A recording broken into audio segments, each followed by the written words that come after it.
Hi, friends. Welcome back.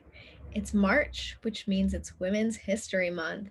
And maybe you knew this about me already, but I'd like to think that this is an inclusive page. And so we're going to read a story about someone who you might not have realized is included in Women's History Month.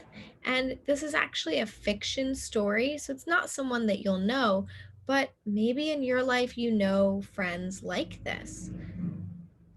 We're going to read this story and find out how we can be more inclusive, especially when talking about gender. Let's get started. This is another story that's available on Epic. And again, you can find this at get, G-E-T, epic, EPIC.com. So if you're a teacher or a parent, you can create an account. Most of the books, I believe, are free. If not, please enjoy it here from this recording. So this story is called Jacob's Room to Choose. And it was written by Sarah and Ian Hoffman and illustrated, that means they drew the pictures, by Chris Chase. For Aubrey Reeves, who taught us that education really does work, and for Sam and Ruby in every way and always, SH and IH. For Olivia, CC. And remember, friends, I always remind you that when you become an author one day, you can dedicate your book to whoever you'd like. The carpet was warm. The bunnies were funny. Jacob and Sophie loved library time. Okay, kids, said Miss Reeves. We've got 10 minutes left. Does anyone need to use the bathroom before we head back to class? Jacob and Sophie raised their hands. They stopped outside the bathroom doors. Do you think it's okay? Asked Sophie. I don't know, said Jacob. Sophie walked through one door. Jacob took a deep breath and walked through the other door. Two boys were at the sinks. They stared at Jacob standing in the doorway. Jacob knew what that meant. He turned and ran out.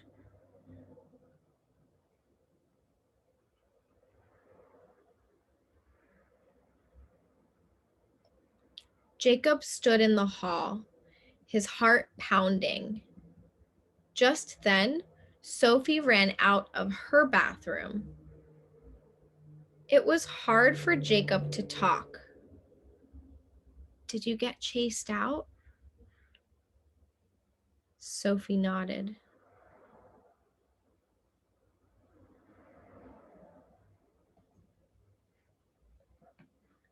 Back at the library, Sophie shifted from foot to foot. I need to use the bathroom, she said. Miss Reeves was confused. Didn't you and Jacob just go to the bathroom? Sophie squeezed her eyes shut against the tears. They wouldn't let her, said Jacob. They said she had to use the boys' room.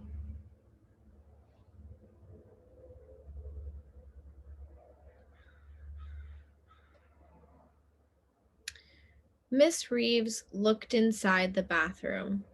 It was empty. Anybody in there? There was no response. She waited in the hall while Sophie and Jacob went in.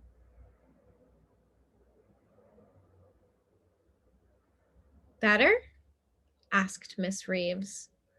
Yes, said Sophie. Has this happened before?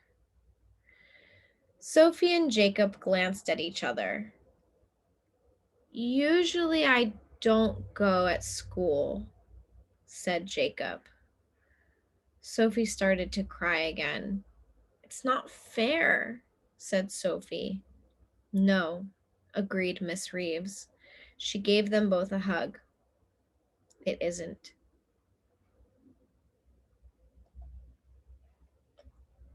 Back in the classroom, Miss Reeves drew on the board. What do these pictures mean? Boys and girls, the kids shouted happily. Okay, said Miss Reeves. But how do you know? The girl has long hair, said Emily, and she's wearing a dress. The boy is wearing shorts, said Noah, and a t-shirt.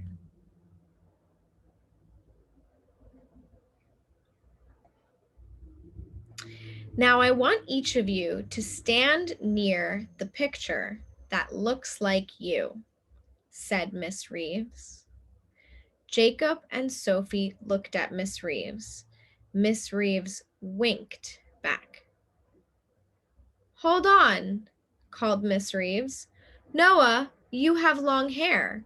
That sign shows short hair. And Emily, you're wearing pants. The person on that sign is wearing a dress.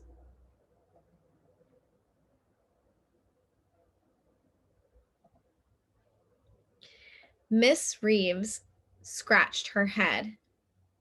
Why don't you switch places? Noah shrugged and walked to where Miss Reeves pointed. Emily looked at the group of boys. I don't want to stand there, she said. Why not? Asked Miss Reeves. Because I'm a girl.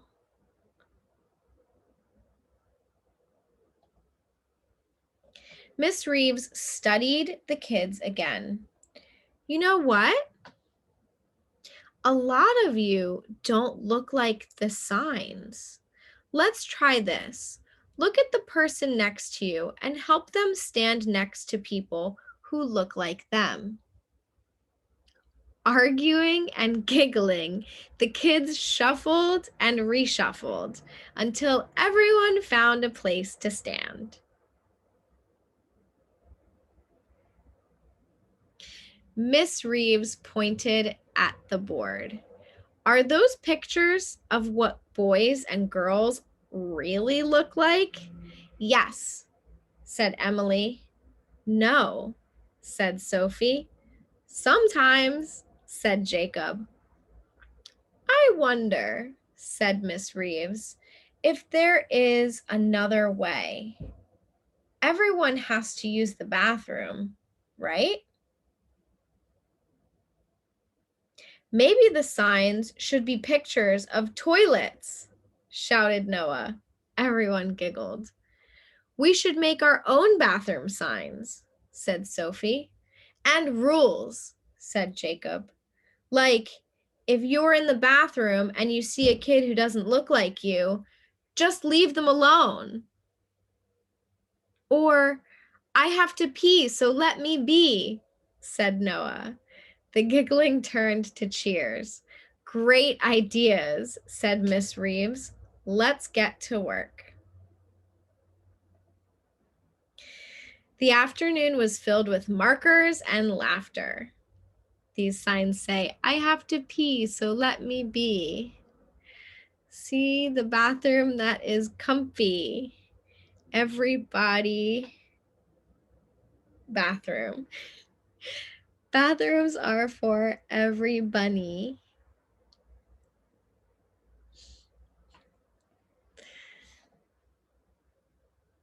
New bathroom signs went up. The bunny signs were funny. Bathrooms are for every bunny. Leave kids alone in the bathroom. Everybody uses the bathroom. Use the bathroom that is comfy for you. Be respectful. Be kind. Bathroom without a urinal. Bathroom with a urinal. I have to pee, so let me be. Jacob and Sophie stopped outside the bathroom doors. Do you think it's okay? Asked Jacob. Sophie smiled. I think it will be, she said, and they went in. Bathrooms are for everyone. The end. This is a note for parents if you'd like to hear more about this story. When our son Sam was in kindergarten, he had waist-length blonde hair and a gentle smile. His favorite outfit was a pink dress. Everyone who met him assumed he was a girl, and he didn't mind. Sam's interests were a mix of traditional girl things like ballet, make believe, and art, mixed with traditional boy things like knights, castles, and dinosaurs. Clinically, children like Sam are called gender nonconforming. We liked to call him a pink boy, the male equivalent of a tomboy. We didn't think there was anything wrong with being a pink boy, but we knew Sam was different, and different isn't always easy. In order to support Sam, we worked hard to educate his teachers about gender nonconforming children. In turn, his teachers taught lessons about gender, difference, and acceptance. We were surprised how quickly and comfortably Sam's classmates took to looking at Sam and the world in a whole new way. But the bathrooms at school were used by kids who weren't necessarily in Sam's classmates. Older kids, bigger kids, kids who hadn't been taught these lessons looked at Sam and didn't like what they saw. He was verbally and physically attacked by children who had not been taught to be kind in the face of unexpected difference. That's important. It wasn't just school bathrooms that were a problem. It was restaurant bathrooms and playground bathrooms and airport bathrooms. It was at the zoo bathroom where a little boy with a crew cut screamed, "Get out of here," and tried to push Sam while Sam was using the urinal. There was no public bathroom our son could use without an adult along to guarantee his safety. It doesn't have to be that way. Your home probably doesn't have a men's bathroom and a women's bathroom. It just has a bathroom for the whole family uses. A gender nonconforming as gender nonconforming young people enter the mainstream, schools and institutions are starting to adjust to their presence and make changes. After all, everyone needs to use the bathroom. It's not a choice, it's a necessity. Wouldn't it be great if everybody could do it in safety? So, although this story is about a gender non-conforming child, it is inclusive because we are learning about women's history, and we can't learn about women's history without learning about gender. And we can't talk about gender without talking about non-binary or fluid genders. I hope that this will spark a journey for you into learning more about what non-binary children and humans have to go through in this world. And I hope that it will also encourage you to teach your children about inclusion and kindness every day with every body they encounter. Thank you for reading with me. Happy Women's History Month.